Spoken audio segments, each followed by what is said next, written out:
This is just a little card. It says, why not go out on a limb? That's where the fruit is. Part of your appeal is that we need to risk, we need to get out of our comfort zone.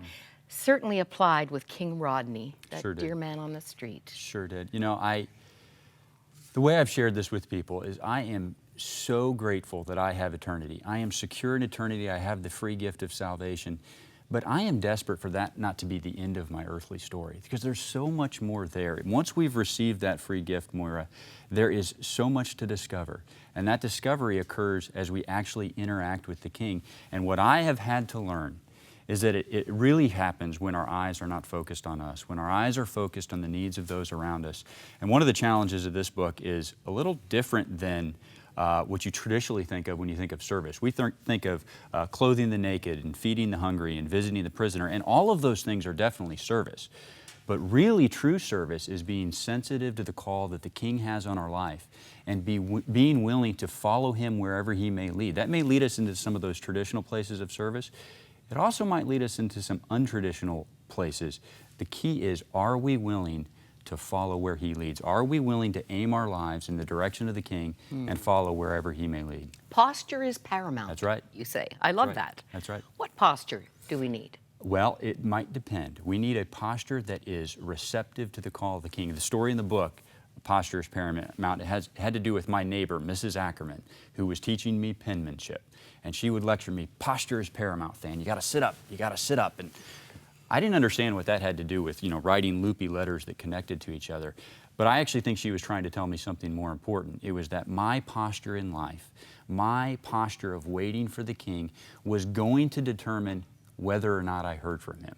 Was I waiting and ready and willing to lead? If your posture is not what it should be, if your posture is focused internally, you're not going to have that relationship with the King, and you're not going to know where He wants to take you. Well, I promised to give you an opportunity to speak. We're not going to get into politics. That's not why we're here.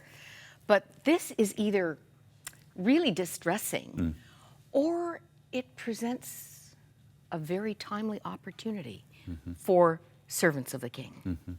I think it's the latter. The headline there says, "Is truth dead?" And I live every day in a world where truth has become subjective.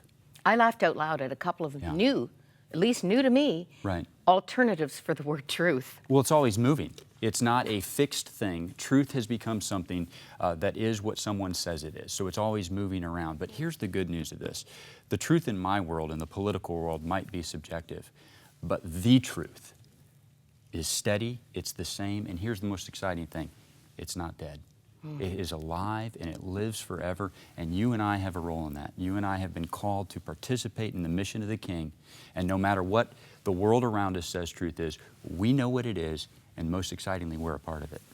And as Lorna said right off the top of the program, and this is your premise, that hunger is in all of us. Absolutely. That desire to live a life that matters, to be doing something that matters. It's Volunteer Appreciation Week here at Crossroads. We're celebrating our volunteers every day this week.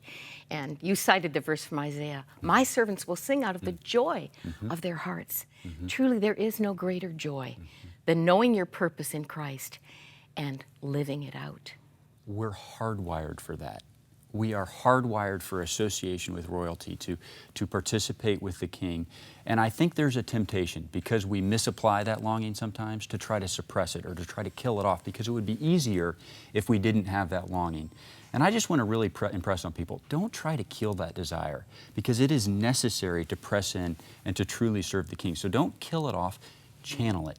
Focus it toward the King. Focus it towards a deeper, not only search for the King, but a discovery of the King and a service to Him. You need the passion, you need the desire if you're going to truly discover Him. Now, this isn't a fairy tale.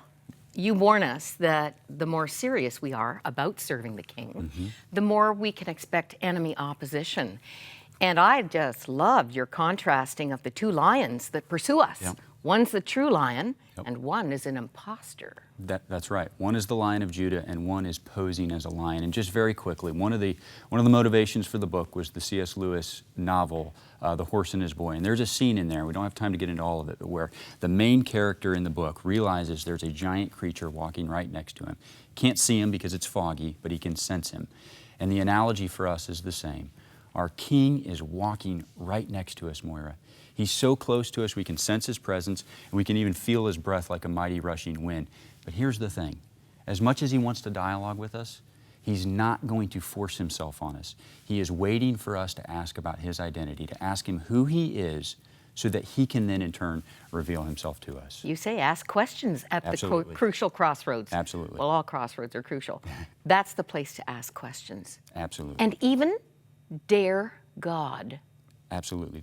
So many key questions in here. Where is the King? Who is the King? But I think ultimately we have to ask ourselves the question of, are we content with simply understanding the King? Or do we want more? Do we want to walk in real discovery? Do we want to walk in real service? And I can just tell you, I know the contrast, because I've lived in just the intellectual understanding for a long time, but no more. I want to dare to ask the King to show up in my life in real ways, to show His power, and to actually set the stage where if He doesn't come through, I fail.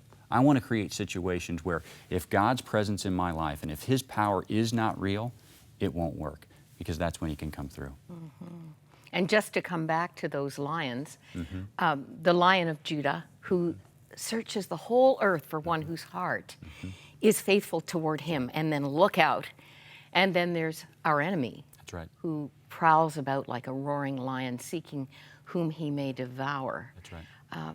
We need to be wise to these two forces that are very interested in our lives and what we do with them. The book closes with a challenge to be the one.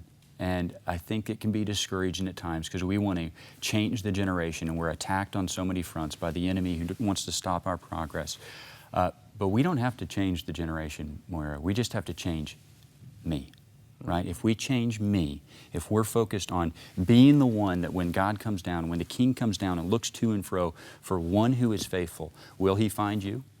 Will He find me? That really should be the singular focus of our lives. Thann Bennett, you are singing off my song sheet, sir. I love this. In search of the King, turning your desire for meaning into the discovery of God, and it can only go deeper. I'm going to close with your quote. Our service in the King's court will be on display on the day we enter the King's presence, standing as evidence of our love for the King. If your heart has been stirred, if you know that you've been wanting, waiting for something that really will give your life meaning and purpose, you can call right now. Our prayer partners are standing by. We would love to get you on the journey. Thann Bennett, please come back and see us. It was great to be here. I will come back. Joy.